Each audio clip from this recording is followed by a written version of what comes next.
என் அன்பு சகோதர சகோதரிகளே, ஆண்டவராகிய இயேசு கிறிஸ்துவின் நாமத்தில் என் அன்பின் வாழ்த்துக்கள்.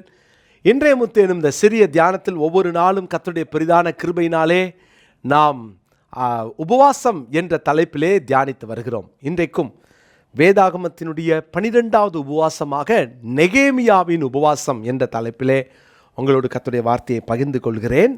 நெகேமியாவின் உபவாசம். நெகேமியா 1ஆம் அதிகாரத்தின் 4ஆம் வசனம். இந்த வார்த்தைகளை கேட்டபோது நான் உட்கார்ந்து அழுது சில நாளாய் துக்கித்து உபவாசித்து மன்றாடி பரலோகத்தின் தேவனை நோக்கி. நெகேமியாவுக்கு ஆனானி என்ற ஒருவனிடத்திலிருந்து ஒரு செய்தி வருகிறது.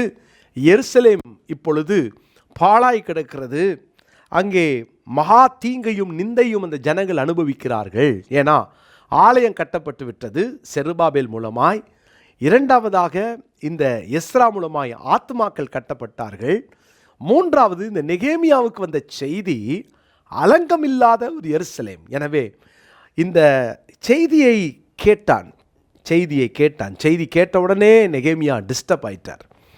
எப்போதும் கர்த்தருடைய பிள்ளைகளே, நமக்கு ஒரு பிரச்சனைனா நம்ம டிஸ்டர்ப் ஆகி ஃபாஸ்டிங் இருப்போம். ஆனால் நல்ல ஒரு சஃபிஸ்டிகேட்டட் வாழ்க்கை, ஒரு அற்புதமான ஒரு வாழ்க்கை சிறையிருப்பிலே நெகேமியாவுக்கு கிடச்சிருச்சு. இப்போது என்ன குறை? அரண்மனை சுகம், அரண்மனை வாழ்க்கை. இந்த அரண்மனை சுகத்திலே, அரண்மனை வாழ்க்கையிலே, அரண்மனை பணியிலே நல்ல ராஜாவுக்கு பானபாத்திரக்காரனா ரொம்ப ஜாலியாக வாழ்ந்துட்டு போயிருக்கலாம். ஆனால் இந்த செய்தி டிஸ்டர்ப் பண்ணிச்சு. இன்னைக்கு தேசத்தின் வருகிற செய்தி எத்தனை நேரம் நம்மை டிஸ்டர்ப் பண்ணுது. நம்மளை டிஸ்டர்ப் பண்ணலனா நம்ம உண்மையில் கிறிஸ்தவங்களா அப்படின்றது ஒரு சந்தேகம் இருக்கணும். உடனே கட்சியின் மேல் நமக்கு கோபம் வருகிறது. ஆனால் நமக்கு நான் என்ன பண்ண போகிறேன், என் பணி என்ன? நிறைய பேருக்கு என் பட்சத்தில் நான் தேவன் என்ன எதிர்பார்க்கிறார், என் பணி என்ன என்பதை நம்ம நினைக்கிறதே கிடையாது. உலகத்தாரை போல உலகத்தாராக கட்சியை திட்டிட்டு போயிடுவோம். ஆனால் என்னிடத்திலே, நம்மிடத்திலே தேவன் ஒரு பொறுப்பை தருகிறார். 3 காரியம் நெகேமியாவை இந்த ஃபாஸ்டிங் இருக்க வச்சது. நெகேமியா 1ஆம் அதிகாரம் 2ஆம் வசனத்தில் எருசலேமுக்காக அக்கறைப்பட்ட நெகேமியா. முதலாவது எருசலேமுக்காக அக்கறை. அவருக்கு அந்த எருசலேமின் மேலே ஒரு அக்கறை வருதா, இல்லைனா அழ முடியாது. நிறைய பேர் சொல்லுவாங்க, என்னையா இந்த தேசத்தில் போய் வந்து பிறந்துட்டோமே.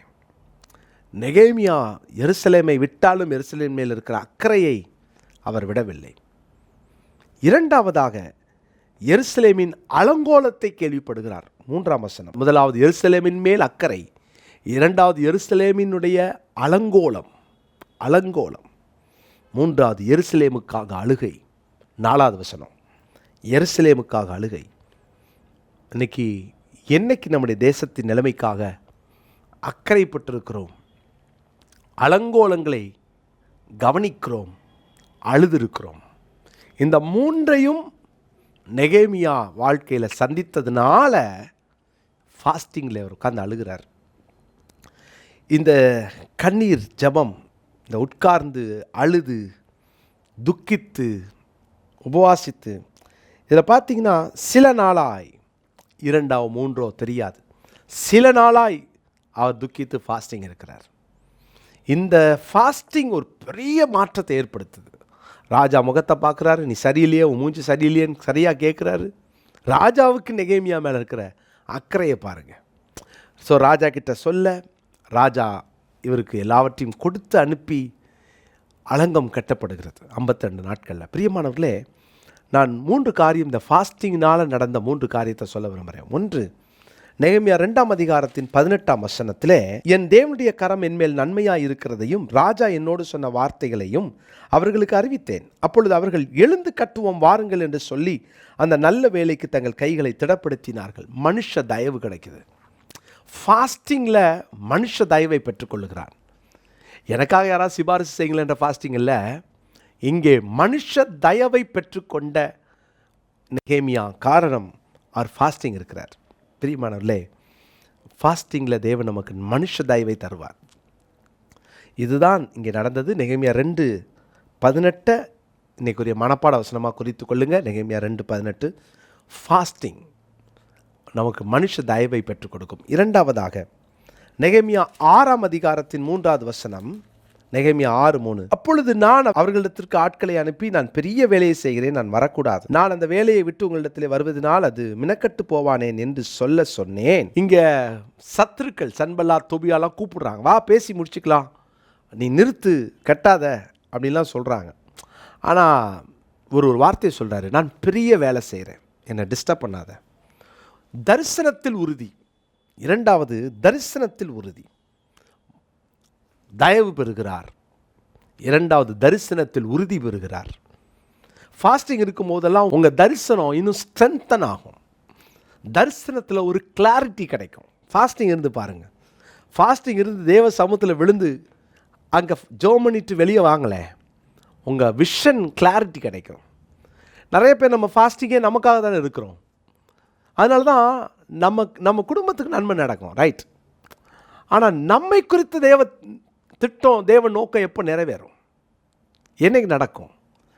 எப்போல்லாம் ஃபாஸ்டிங் இருக்கிறீங்களோ அந்த அந்த விஷனில் கிளாரிட்டி, கொஞ்சம் விஷன் டிஸ்டர்ப் ஆகிற மாதிரி தெரியுதா, ஃபாஸ்டிங் போட்டுருங்க. ஆண்டவர் சமூகத்தில், ஆண்டவரே என்னை குறித்து உங்கள் திட்டம் என்ன, இது எல்லாமே தேவனுடைய ராஜ்யத்துக்காக இருக்கணும், என் பேர் பிரஸ்தாபத்துக்காக கிடையாது, இருக்கக்கூடாது. 3வதாக நெகேமியா 6:15. அப்படியே அலங்கமானது 52 நாளைக்குள்ளே கட்டப்பட்டு ஏலூல் மாதம் 25ஆம் தேதியிலே முடிந்தது. அங்கே நிறைவேற்றப்பட்ட பணி, நிறைவேற்றப்பட்ட பணி, தயவு கிடைத்தது, தரிசனம் கிடைத்தது, தங்கள் பணியை நிறைவேற்றினார்கள். தங்கள் பணியை நிறைவேற்றினார்கள். 52 நாள் முடியுமா? முடியும். பிரதர் எனக்கு பெரிய தரிசனம் இருக்குது பிரதர், நடக்குமா? தேவ சமூகத்தில் போங்க, உட்காருங்க, கேளுங்க.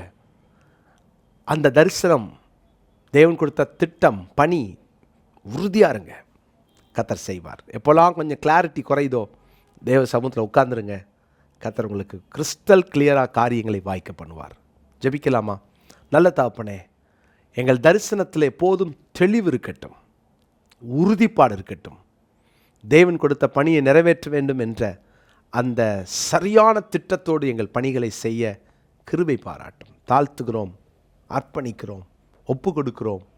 தொடர்ந்து தேவரீர் எங்களுக்கு இந்த உபவாச நாட்களில் எங்களை கொண்டு நீங்கள் என்னெல்லாம் செய்யணும்னு விரும்புகிறீங்களோ அதையெல்லாம் சொல்லித்தாரும், ஆயத்தப்படுத்தும், தகுதிப்படுத்தும், பயன்படுத்தும். இயேசுவின் நாமத்தில் ஜெபிக்கிறோம் பிதாவே, ஆமென்.